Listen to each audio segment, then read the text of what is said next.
Hello, Catherine Foley is my name, and I'm going to read today from my book Beyond the Breakwater, and today's chapter is 48 in Mick O'Dee's studio. Mick O'Dee is an award-winning artist who has had many exhibitions and commissions over the years. He is a member of Aosdána and past president of the Royal Hibernian Academy. In 2004, he was continuing his fascination with people, their faces and the stories they have to tell by working towards an exhibition of 44 portraits that would be shown in the Kevin Kavanagh Gallery. They were to be a collection of people who worked and lived in and around the city centre. As a journalist, I was one of the people who was asked if I'd consider sitting for my portrait. The studio was located on the 4th floor of a house at the top of a cobbled street, at a spot where the traffic noises dropped away as soon as you turned into it, to go up towards those tall, tawny-coloured houses that date back to the 1730s.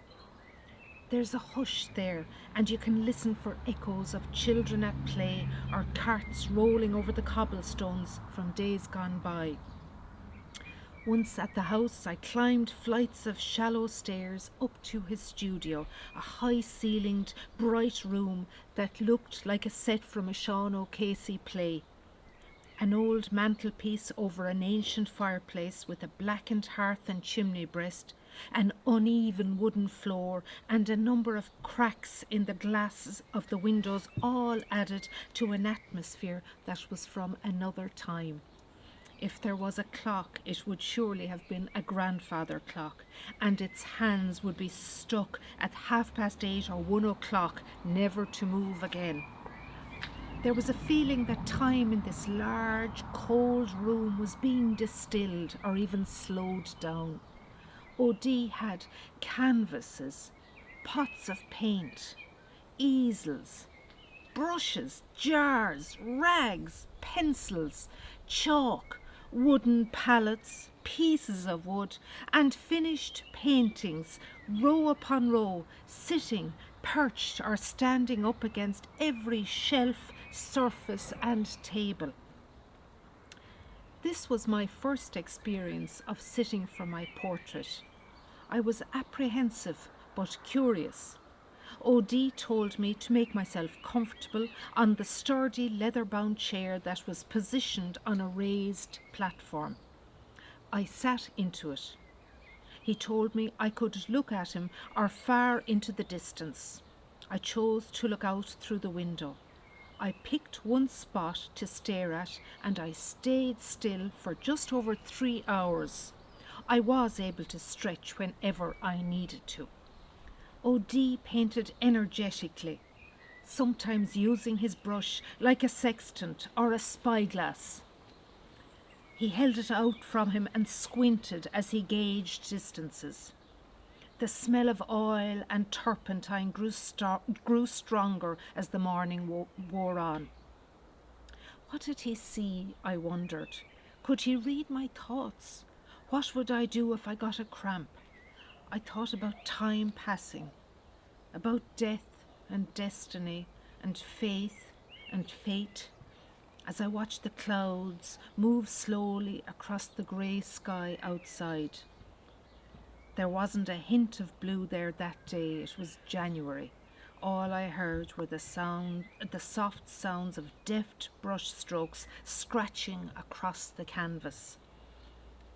I continued to look out the north-facing window. It was a cold, dull day, glassed in by an opaque sky. An odd seagull flew across the sky. A steady light filled the room.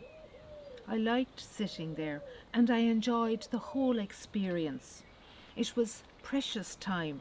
It gave me an opportunity to reflect and to savour the day.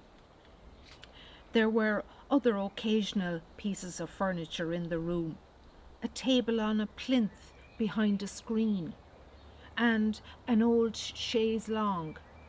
We had our lunch sitting on this, studying the portraits that were already hanging around the room. I wasn't allowed to look at my painting, until the end. When we broke for lunch, I stretched and climbed off the platform to look around at some of the paintings stacked up against the walls. There were paintings of other individuals. I wondered what kind of people they were. Who was the girl with the cup in her hand, looking off into the distance in such a relaxed, almost indifferent way?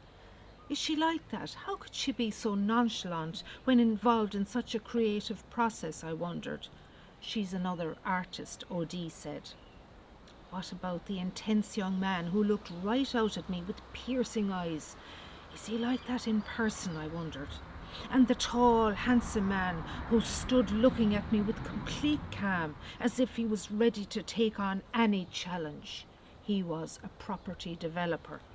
Or the elderly man who had wise, calm eyes. O.D. had painted each of them sympathetically. He spoke openly about his experiences with people who had sat for their portraits in the past. In the case of one man, the process seemed to threaten him, he said. It was as if he felt the way some primitive people feel when they believe a photographer is trying to rob them of their soul. When I first saw my own portrait, I was confused. It seemed to rush at me. It seemed a mess of startling and slithering paint that was still wet and viscous. After my eyes adjusted, I continued to look at it, to take it in. I wanted to view it from every distance and angle. I felt a bit unmasked by it, and yet I couldn't get enough of it. So this is the way I look, I thought. I was shocked and pleased at the same time. I was sorry I couldn't stay looking at it for the rest of the day, a bit like Narcissus. Before I left, I looked back at all of the portraits ranged around the studio. 3 deep on some walls, others stacked against windows and chairs, and it struck me that the paintings formed a kind of chorus, mute yet deafening in the energy they emitted. It was an orchestra of feeling that had been captured in oil. The clothes and the haircuts placed us in 2004, but the expressions and the concerns were ageless. The eyes, the postures, the hands, the tilt of the heads, the mouths, the looks, the hairlines, the laugh lines. There was a great warmth in all of them, and they could have been from any time, any century. What a tragedy to split them up, I thought. Each portrait was separate and yet connected to the next by our shared experience of sitting for the artist, Mick O.D. Grouped like this, they seem to represent a gathering of humanity, a collective that belonged together. I have the painting in my possession still. My face is riven with an intensity that pleases me. I'm glad to know that I looked like that, and it reminds me of the road that I was travelling. So that's all for today. Thank you for listening. Talk to you again tomorrow. Bye.